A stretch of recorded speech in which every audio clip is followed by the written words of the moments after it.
Sabe aquela situação super tensa? Você tá lá com seu contrato de aluguel rolando, tudo certinho, e de repente o proprietário liga querendo o imóvel de volta. Bate um desespero, né? Mas calma, será que ele pode mesmo fazer isso?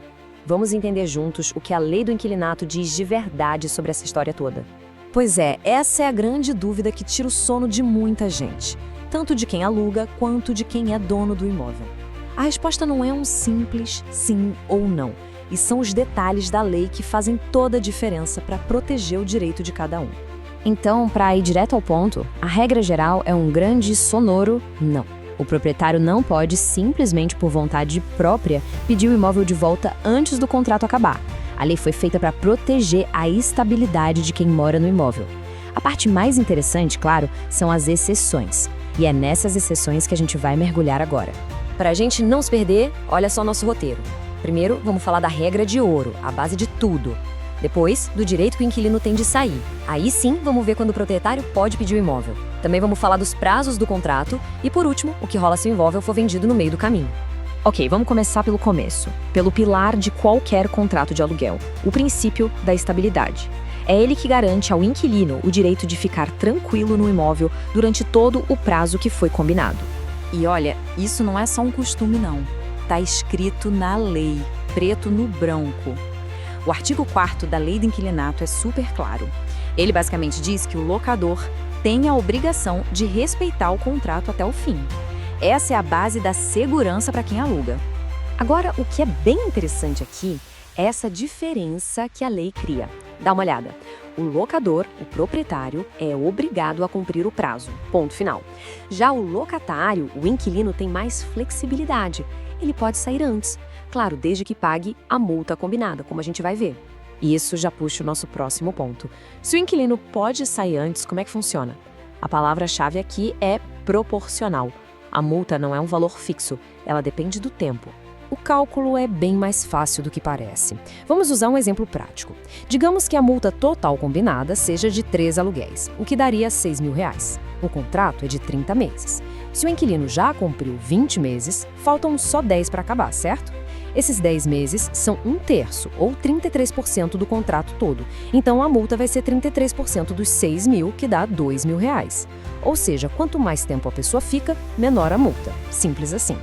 Mas olha só que interessante, existe uma situação específica em que o inquilino fica totalmente livre da multa. É no caso de transferência de trabalho. Mas atenção, tem que seguir umas regrinhas. A transferência tem que ser uma ordem da empresa, não um pedido do funcionário, tem que ser para outra cidade e o proprietário precisa ser avisado por escrito com no mínimo 30 dias de antecedência. Certo, agora a gente chegou no ponto que todo mundo queria saber. Já vimos que a regra é o proprietário não poder quebrar o contrato. Mas e as exceções? Quais são as brechas que a lei permite?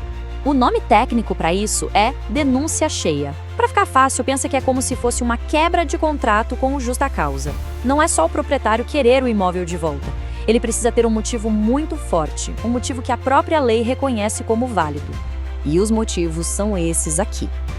O primeiro, o cenário ideal, é um acordo entre todo mundo. O mais comum, claro, é a falta de pagamento de aluguel ou das contas. Outro motivo é se o inquilino quebra alguma regra do contrato, tipo fazer uma obra sem autorização ou sublocar para outra pessoa. Também tem o caso de precisar fazer uma reforma super urgente, daquelas exigidas pela prefeitura. E por último, se o proprietário precisar do imóvel para uso próprio ou para pais, filhos ou cônjuge. Fora disso, durante o contrato, o inquilino está protegido. Opa, só uma pausa rapidinho aqui. Se esse papo tá ajudando a clarear as coisas sobre direitos de aluguel, que tal deixar uma curtida, se inscrever no canal, comentar e compartilhar? Esse apoio ajuda a gente a levar essa informação para muito mais gente. Vamos continuar que tem mais um detalhe fundamental que muita gente nem se liga: o prazo original do contrato. Acredite, a diferença entre um contrato de 24 meses e um de 30 meses é gigantesca, principalmente olhando pelo lado do proprietário. E essa tabela mostra exatamente o porquê. Olha só, nos contratos de 30 meses ou mais, quando o prazo acaba, o proprietário pode pedir o imóvel de volta sem precisar dar motivo nenhum. É a tal da denúncia vazia. É só avisar com 30 dias. Agora, nos contratos com menos de 30 meses, a história é outra. Quando o prazo acaba, ele vira um contrato por tempo indeterminado. E aí o proprietário só pode pedir o imóvel de volta sem motivo depois de 5 anos de aluguel sem parar. É um risco bem grande para o locador, né? Agora, vamos para outra dúvida clássica. E se o dono decide vender o imóvel no meio do contrato? O inquilino tem que fazer as malas e sair correndo? A regra geral, de novo, protege o inquilino. Ele tem o direito de ficar lá até o fim do prazo que foi combinado. A grande exceção, o pulo do gato, é uma tal de cláusula de vigência. Se essa cláusula estiver no contrato e, mais importante, estiver registrada na matrícula do imóvel, aí o direito de ficar é garantido. Se não tiver isso, o novo dono pode sim pedir a desocupação. Mas mesmo nesse caso, ele é obrigado por lei a dar um prazo de 90 dias para a saída. E aqui, um alerta muito importante. Às vezes a gente vê contratos com uma cláusula dizendo que o proprietário também pode pagar uma multa e pegar o imóvel de volta, como se fosse um direito igual ao do inquilino. Fique sabendo, a justiça quase sempre considera essa cláusula ilegal e a anula, justamente porque ela vai contra aquele princípio da estabilidade que a gente falou lá no começo. Então, para a gente amarrar tudo e não esquecer mais, o proprietário é obrigado a cumprir o prazo do contrato. O inquilino, por sua vez, pode sair antes, mas paga uma multa proporcional ao tempo que falta. As situações em que o proprietário pode pegar o imóvel de volta são pouquíssimas e muito bem definidas na lei. E como dica prática, contratos com menos de 30 meses acabam dando uma proteção extra ao inquilino no longo prazo. E depois de tudo isso, fica a pergunta para a gente pensar. Esse contrato de aluguel que está aí na gaveta, seja de quem aluga ou de quem é dono, ele está mesmo protegendo os direitos de forma correta, de acordo com tudo que a lei diz? Vale a pena dar uma olhada. Pessoal, muito obrigado pela companhia até aqui.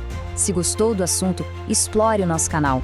Lá tem vários outros conteúdos sobre direitos jurídicos para tirar essa e muitas outras dúvidas. A gente se vê na próxima.